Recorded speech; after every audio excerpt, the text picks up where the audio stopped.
ठीक है भाई, पिछली क्लास में हमने कैपेसिटर के बारे में बुनियादी बातें पढ़ ली थी। कैपेसिटर क्या है? कैपेसिटर एक ऐसा आला है जो अपने अंदर चार्ज को स्टोर करता है। ये दो काम करता है, एक तो फ्लो को बरकरार रखता है और दूसरा स्टार्टिंग धक्का फराहम करता है। पिछली क्लास में हमने ये बात तफसील से समझ ली थी। तो कैपेसिटर जो है वो कोई सा भी कंटेनर जिसके अंदर जो है वो दो प्लेटें लगा दी जाएं और इन प्लेटों के बीच में डाई इलेक्ट्रिक रख दिया जाए। डाई इलेक्ट्रिक किसे कहते हैं? ये एक दूसरे को चिपकने नहीं देगा, क्योंकि एक प्लेट पर चार्ज आएगा प्लस और एक प्लेट पे चार्ज जमा हो रहा है माइनस। अगर बीच में आप कुछ नहीं रखेंगे तो इम्कान है कि ये दोनों आपस में चिपक जाएंगे। तो ऐसा मटेरियल रख देते हैं जिसमें से चार्ज की लाइन ऑफ फोर्सेस आसानी से नहीं गुजर पाए, उसे कहते हैं डाई इलेक्ट्रिक। तो ये कहलाता है कैपेसिटर। ठीक है, टॉपिक हमारा जो आज हम पढ़ने जा रहे हैं वो है कैपेसिटी। कैपेसिटी उर्दू में कहते हैं गुंजाइश। कोई कैपेसिटर अपने अंदर कितना चार्ज स्टोर करता है वो उसकी कैपेसिटी कहलाती है। कुछ छोटे कैपेसिटर होंगे जो कम चार्ज स्टोर करेंगे, कुछ बड़े कैपेसिटर होंगे जो ज़्यादा चार्ज स्टोर करेंगे। तो पर यूनिट वोल्ट पर 1 वोल्ट देने से कोई कैपेसिटर अपने अंदर कितना चार्ज स्टोर करता है उसका ताल्लुक डिपेंड करेगा प्लेट से भी। प्लेट कौन सी लगाई हुई है? बड़ी प्लेट लगाइए तो चार्ज ज़्यादा स्टोर हो जाएंगे, छोटी प्लेट लगाइए चार्ज कम स्टोर होंगे। प्लेट का जो मटेरियल उस पर भी डिपेंड करता है, तांबे की प्लेट है या सिल्वर की है। तो पर यूनिट वोल्ट 1 वोल्ट देने से कोई कैपेसिटर अपने अंदर जितना चार्ज स्टोर करता है वो उसकी कैपेसिटी कहलाते हैं। लिख लें ये बात, हेडिंग लगाएं कैपेसिटी की और लिखें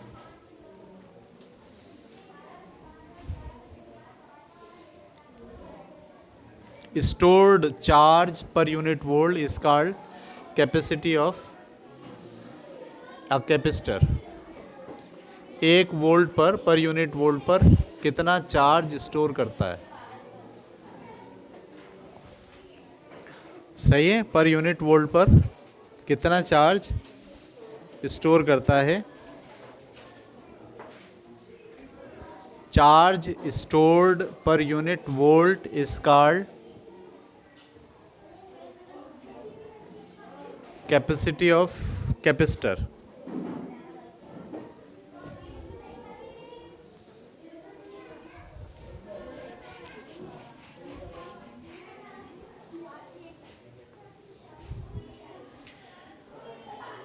पर यूनिट वोल्ट पर कितना चार्ज स्टोर होता है। फिर ये फार्मूला लिखा, ये इसको मैथ की फॉर्म में यूँ लिख सकते हैं। नीचे वोल्टेज लिखा पर यूनिट वोल्ट बनाने के लिए, ऊपर चार्ज लिखा। 1 यूनिट वोल्ट की वजह से जितना चार्ज स्टोर होता है वो उसका कैपेसिटेंस कहलाता है। कैपेसिटेंस का यूनिट, चार्ज का यूनिट कूलम होता है और वो इसका यूनिट वोल्ट होता है। लिहाजा इसका यूनिट हो गया कूलम पर वोल्ट।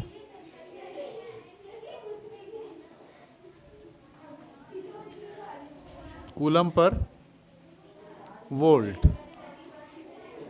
और इस कूलम पर वोल्ट को कहते हैं फेराड। क्या कहते हैं? फेराड। लिहाजा किसी भी कैपेसिटर की कैपेसिटी का यूनिट फेराड होता है। ठीक है, किसी भी कैपेसिटर की कैपेसिटी का यूनिट फेराड होता है। ठीक है, हम मुख्तलिफ़ डिवाइस में मुख्तलिफ़ कैपेसिटी वाले कैपेसिटर लगाते हैं। जैसे मिसाल के तौर पर पानी की मोटर का कैपेसिटर बड़ा होता है और पंखे के अंदर जो कैपेसिटर लगता है वो छोटा होता है। ठीक है, ट्यूबलाइट में भी कैपेसिटर लगता था स्टार्टर की सूरत में, वो भी कैपेसिटर है। और सर्किट के अंदर तो बहुत छोटे छोटे कैपेसिटर रखते हैं। आपने देखा है जहाँ पे भी ऐसी तस्वीर आ जाए, सही है, जिसमें दो वो निकली हुई हो स्टिक, तो समझ जाइए ये क्या है, कैपेसिटर है। अक्सर सर्किट में आप खोल के देखेंगे ऐसे जो है वो टैंक लगे होते हैं छोटे छोटे से गोल सर्किट सिलेंडर टाइप के, जिसमें क्या निकली होती है, दो स्टिक निकली होती हैं। तो ये सब क्या है, दरअसल कैपेसिटर्स हैं। और ये कैपेसिटर जो है डिफरेंट वैल्यू के होते हैं। किसी की कैपेसिटी ज़्यादा होती है, किसी की कैपेसिटी, हाँ, तो उसको आप नापते किस में हैं, फेराड में। फेराड बहुत बड़ा यूनिट है। ऐसा कैपेसिटर जो 1 वोल्ट देने से 1 कूलम चार्ज ले ले। 1 कूलम चार्ज तो बहुत होता है, सही है। तो फेराड का जो छोटा यूनिट है वो कहलाता माइक्रो फेराड। क्या कहलाता है, हाँ, 1 फेराड के अगर 10 लाख हिस्से कर दिए जाएं, 10 की पावर 6, यानी 10 की पावर -6 फेराड जो होगा वो बराबर होगा 1 माइक्रो, ऐसे लिखते हैं माइक्रो फेराड। जो 10 लाखवां हिस्सा होगा 1 फेराड का। हम जब ख़रीदने जाते हैं ना, ये वाला जो पंखा है, इसके जो कैपेसिटर हैं ये 2.5 माइक्रो फेराड के होते हैं। 3.5 2.5 माइक्रो फेराड के कैपेसिटर होते हैं, यानी 1 फेराड तो बहुत होता है।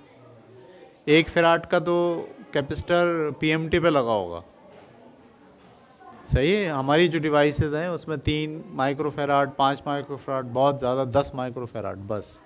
इससे ज़्यादा जो है वो कैपेसिटर, कैपेसिटी वाले कैपेसिटर नहीं होते।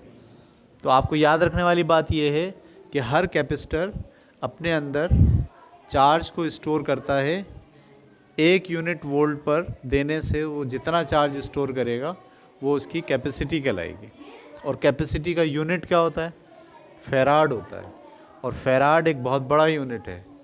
छोटा यूनिट उसका क्या होता है, माइक्रो फेराड होता है। 1 माइक्रो फेराड कितने फेराड के बराबर होता है, 10 की पावर -6 फेराड, या 1 फेराड का 10 लाखवां हिस्सा दरअसल 1 माइक्रो फेराड होता है। ठीक है, ये बात क्लियर हो गई आपको। उतार लें इसे जल्दी से, फिर हम आगे चलते हैं।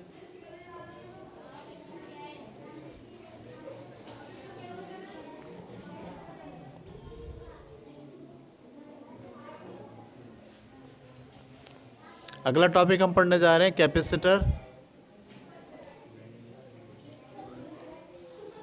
इन सर्किट।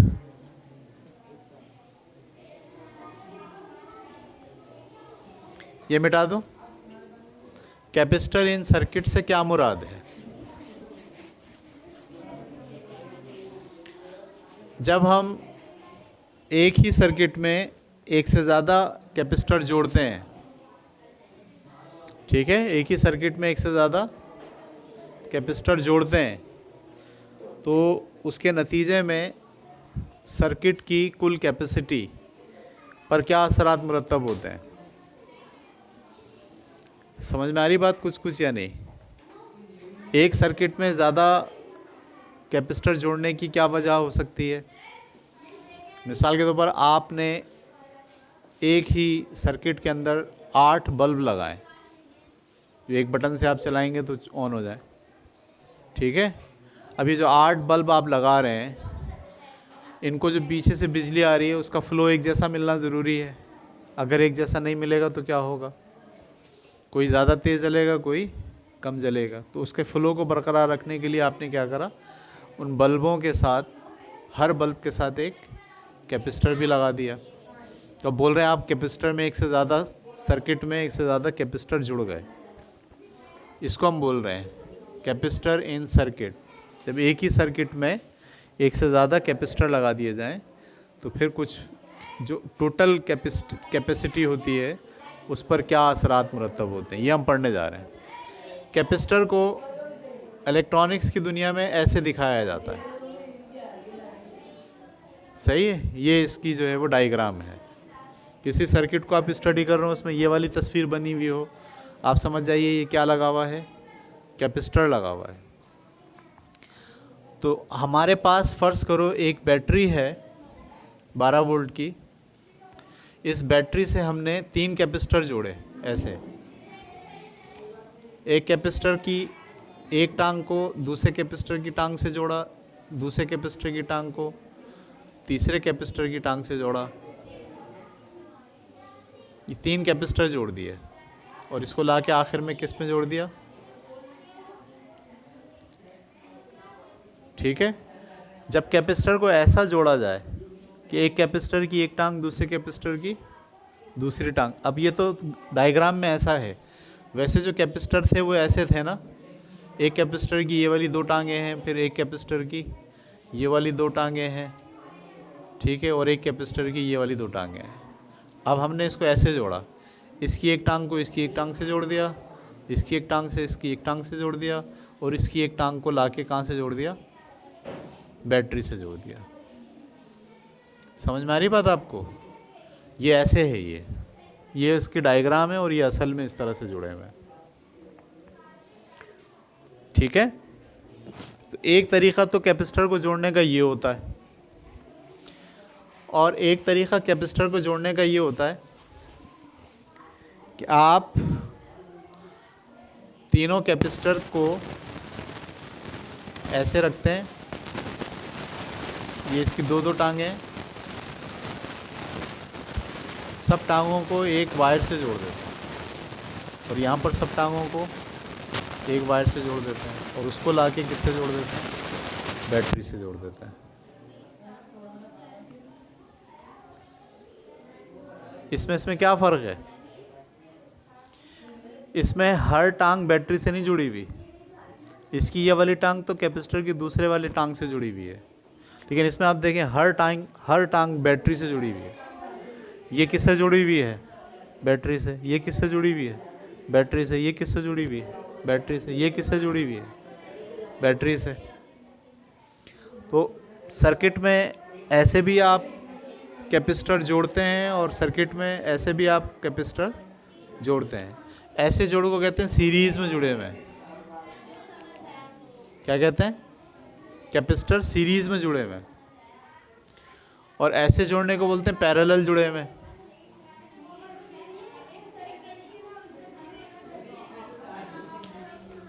तो कैपेसिटर को जब आप सर्किट में जोड़ते हैं तो कैपेसिटर में सर्किट 2 तरह से जोड़े जा सकते हैं, एक सीरीज़ में और एक पैरेलल। ये बात क्लियर हो गई आपको? ये तो इसकी डायग्राम है। अगर मैं हकीकत में बनाऊं तो कैसे बनेगा, एक कैपेसिटर ये लिया हमने, इसकी ये 2 टांगें, एक कैपेसिटर ये लिया, इसकी 2 टांगें, एक कैपेसिटर ये लिया, इसकी 2 टांगें। इनको आपस में नहीं जोड़ रहे हैं बल्कि इसको और इसको तीनों को एक साथ जोड़ दिया, और फिर इसको और इसको तीनों को एक साथ जोड़ दिया, और इन तीनों को किससे मिला दिया, बैटरी से मिला दिया। ये देखें अलग जोड़े बिल्कुल, इसमें एक टांग दूसरी टांग से नहीं जुड़ रही। मैं टांग कह रहा हूँ, ये असल में टर्मिनल बोलते हैं इसको। कैपेसिटर का हर टर्मिनल बैटरी से जुड़ा हो अगर, तो इसे कहते हैं पैरेलल जोड़ा है। और कैपेसिटर का हर टर्मिनल बैटरी से नहीं जुड़ा हो बल्कि एक दूसरे से जुड़ा हुआ हो, तो उसे हम क्या कहते हैं, सीरीज़ में जुड़ा हुआ कहते हैं। ये बात क्लियर हो गई आपको?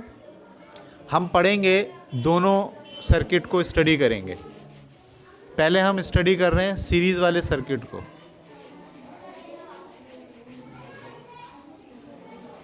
ये 3 कैपेसिटर जुड़े हुए हैं सीरीज़ में। फ़र्ज़ कीजिए कि इसकी कैपेसिटी 4 फेराड है। 4 फेराड का मतलब ये 4 कूलम चार्ज अपने अंदर जमा करता है 1 वोल्ट देने से। और इसकी 6 फेराड है, और इसकी जो है फ़र्ज़ कीजिए 8 फेराड है। अब आपने इसको 12 वोल्ट की बैटरी से जोड़ दिया। मैं 12 वोल्ट के बजाय समझाने के लिए बोल रहा हूँ 1 वोल्ट की बैटरी से जोड़ा हुआ है।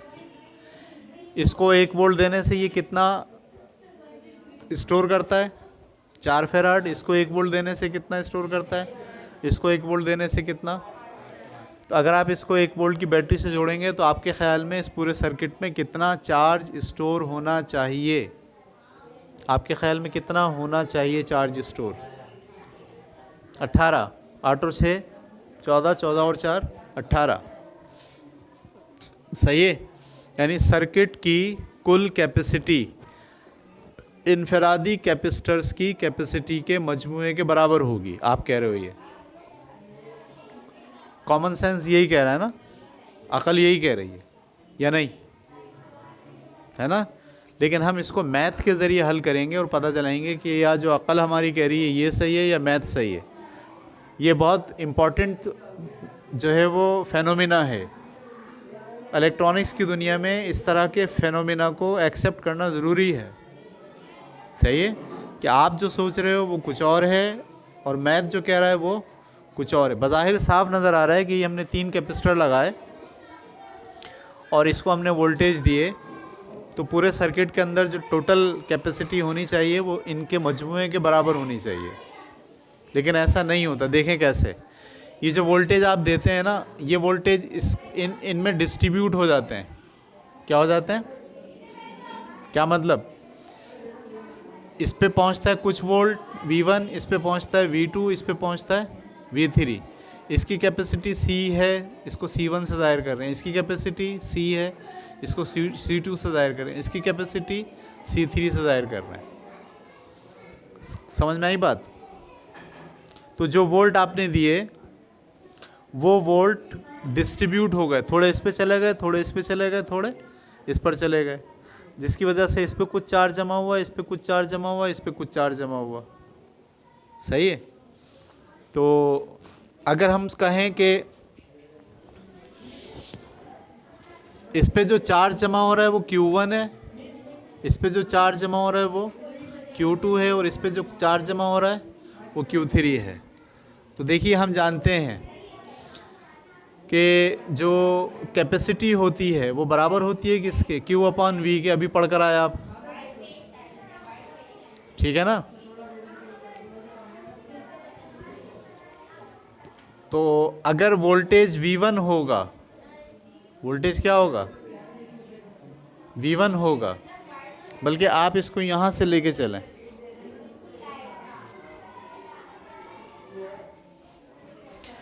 जो कुल वोल्टेज हैं सर्किट के वो इंडिविजुअल वोल्टेज के मजमूए के बराबर होंगे।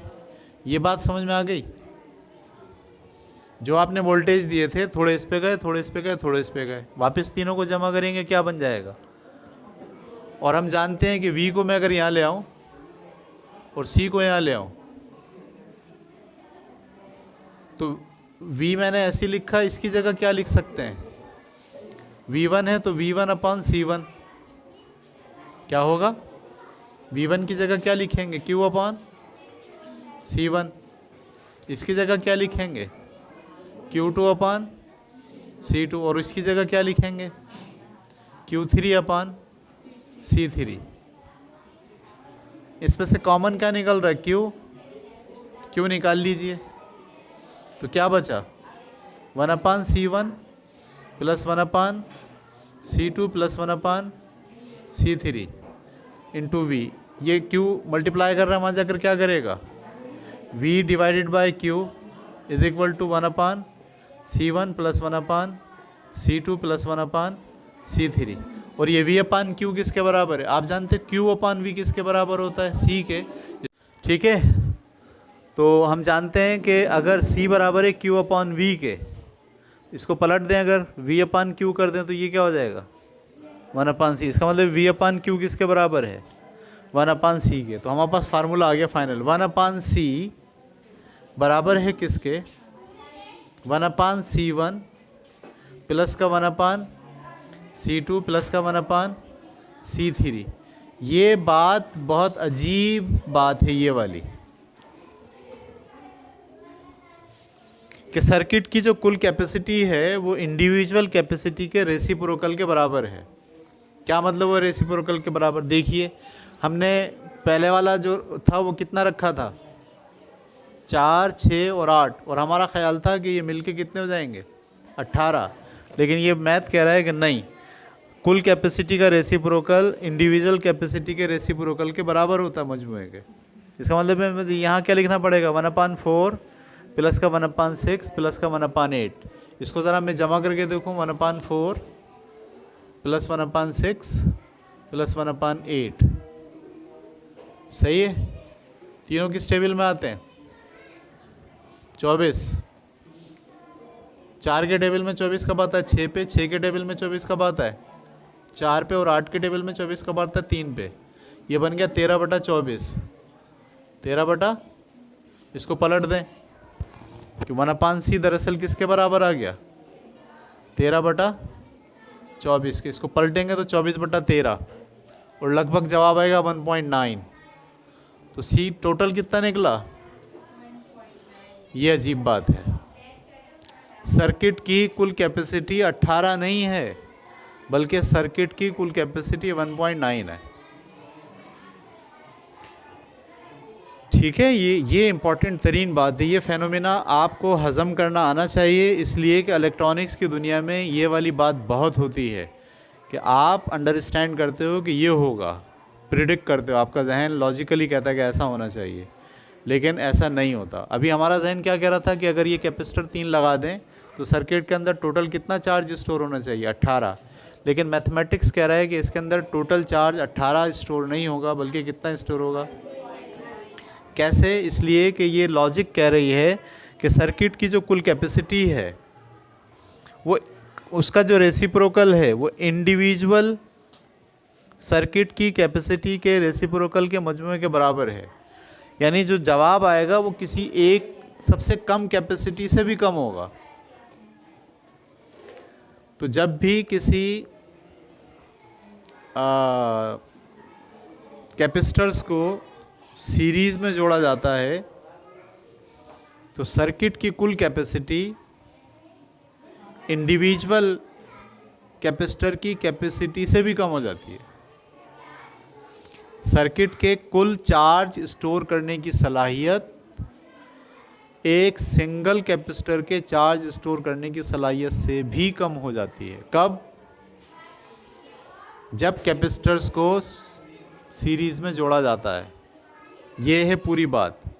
जब भी कैपेसिटर्स को सर्किट में सीरीज़ में जोड़ेंगे तो सर्किट की कुल कैपेसिटी एक इंडिविजुअल कैपेसिटर की कैपेसिटी के मुकाबले में भी कम हो जाएगी।